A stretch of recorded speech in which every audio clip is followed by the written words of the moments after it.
We're learning more about one of the pilots who died in a seaplane crash Wednesday night.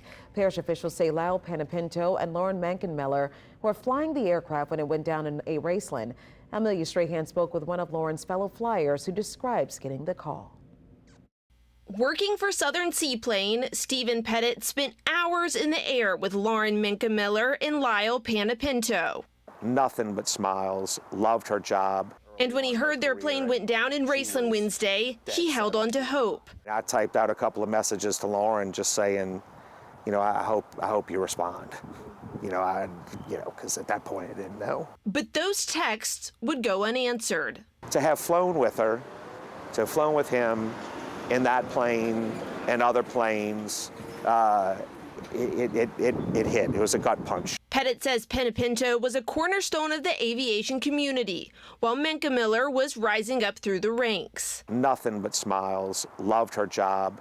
She told me she pretty much moved here for that job. I mean, that was her quote, that's her dream job.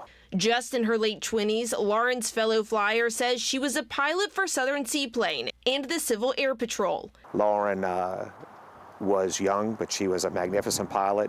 We flew my plane together, and she actually landed my plane better than I landed. I mean, she was a good young pilot, and absolutely loved it. And she was already proving herself in the sky. Loved every minute of what she did. We had two very experienced pilots on board.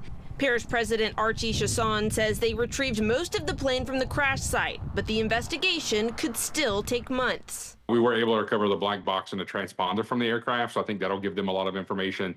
But their investigation will tell us the tale eventually in a few months, exactly what they can piece together.